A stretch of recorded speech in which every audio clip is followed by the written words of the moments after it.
I'm Janice from Treble Tree Music, and I'm a veteran music teacher, sharing some of the organizational tips for the music classroom that I've used over the year. Some have worked, some haven't. We're always looking to find a better way to do things and do less, aren't we, as music educators? Well, both music teachers and classroom teachers can feel very anxious as the students are transitioning from the regular classroom to the music classroom. It is not an easy thing. Sometimes they'll be coming from PE, sometimes they'll be getting off of a bus from a field trip or coming in first thing in the morning. And it's always a difficult time for both seasoned and new teachers to handle those transitions from the classroom to the music room. Students want to perform well and be prepared, and they just need to know what your expectations are and make sure that you're following through on the regular routines. Regardless of the transition activity or strategy that you've adopted, it's obvious that if we have clear and high expectations for students, that's going to be the key to our success. They want to do well. They want to show you that they can do well. The quickest method to mastering transition time management is to set high expectations for the conduct and provide concrete examples of what that looks like. The day will be less stressful for both teacher and the kids if there are smooth transition. Now, as a music educator and a performer, I find myself a lot of the time over the years of going, oh, this is boring for me. Oh, I want to make it more exciting. And I have had to remind myself it isn't about me. It isn't about me being bored or not excited. It's about what's going on. Are the transitions going well? Have I put systems in place that are working? Make sure you're always thinking about that. I think in my early days of teaching, I just wanted the room to be rearranged and have different systems, and that really caused a little bit of chaos. Thank goodness I figured it out eventually.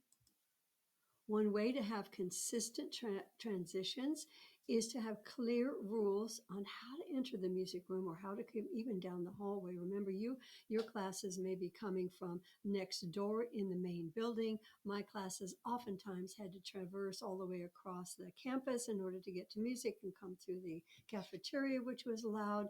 You have to figure out what transition works best at what time for each class. Well, not each class, but managing how are we getting through all of those different kind of transition times.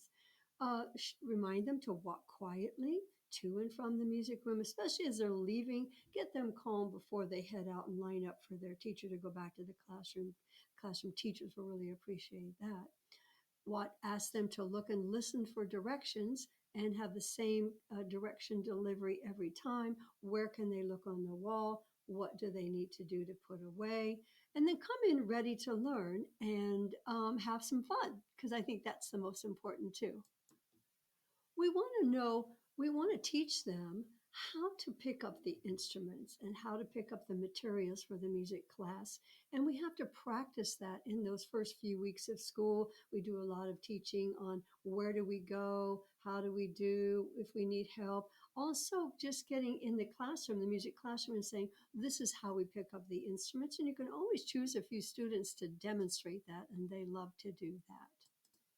You're going to want to have a routine on how do you let them know what materials will be needed, where to pick them up, how to pick them up, how to put them away. That's your paper and your pencils and your whiteboards and your whiteboard markers and erasers. All of that takes a little bit of practice also.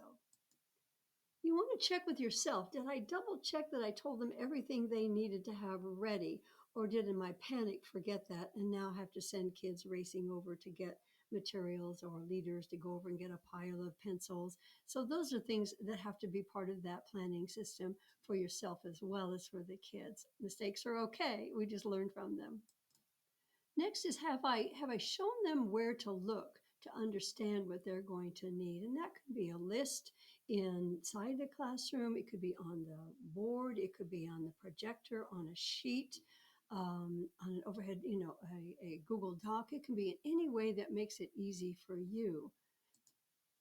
Because most of my students were coming from another building or in different classes and back to back, I wanted to make sure that I had a way to have them know ahead of time before they enter the room what they were going to need. I really like teaching bell to bell. As we're coming in, we're learning, picking up things and discussing what's going on the way out there. We're asking that, how did you do? What did you learn on the way, that bell to bell teaching? So I made a bulletin board at the entry to my classroom. And the nice thing about that is there was a long hallway from the cafeteria to my classroom and a big giant bulletin board. So I made a product and put labels of what they needed to have ready to go. And then they could see that, what they're going to need as they're entering the music, as they're coming down the hallway to enter the music room. On the bulletin board at the very top, I put, what are you going to need in music today? And then there's a list of grade levels, 5, 4, 3, 2, 1, and that shows them what grade level. And then there's a place that has a picture of what they're going to need. And there could be two pictures. It could be they're going to need a pencil and a paper. It could mean they're going to need a whiteboard and an eraser. Could mean they're going to need a guitar and a paper. So all of those things are there. Now, if I get to be more than two, that's a little bit more chaotic. So you want to be thinking about that, how many things you want them to pick up on the way in. I really like having officers in the music room. They love being helpers, and I really like seeing my third grade president and vice president stand at the bulletin board and point to the students and say, this is what you're going to need today. And then each student would go, okay, I got it, I got it. And I thought that was really valuable for developing leadership for those students. And they enjoyed that too, and figuring out what did they need. Another thing I've used an awful lot in transition is music at the K1 level for exiting, picking up materials. When you hear this music go on, that means you pick up your materials ready to go. When you hear this music, that means you sit down and you're waiting for instructions. And so I'm sure you're already, if you're not already using a musical cue in the primaries, I'd really think about that. And I'm not sure it's a bad idea in the older kids. Older kids, they don't need it as much as those K1s. My favorite tune was to do Beethoven's Fifth Symphony cue, da da da da. That was to stand up, and da da da da was to sit down. And they really liked doing that. Once they got that cue and being able to hear that major and minor change, they would go right down to sit down and stand up carefully. And we had to practice that being careful as well. Another trick that I have in my classroom is, in the heat of being busy and watching and monitoring kids and music and getting materials ready, it was easy for me to not be paying attention to the clock. All of a sudden, the teacher's standing at the door and we don't have anything put away. So over the years, I learned to put a little trick in the back of my classroom.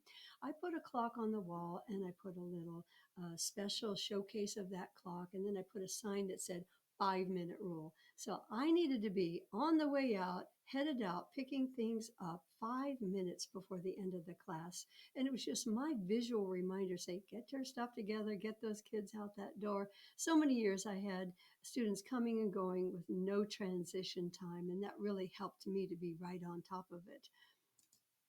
The other thing that has helped in organization with transition time is having class officers. And I've taken those class officer positions down to second grade, second through fifth. First grade, second semester, they can do that a little bit. I have a product on Teachers Pay Teachers, which makes recommendations for a president, a vice president, a secretary, a librarian, instrument helper, technician. They all want to be the technician. And I pretend that I don't quite know everything. So if somebody really wants to be a helper on that. Another thing is making sure for the success of transition is think about where you want the flow of your classroom for kids to go, coming and going.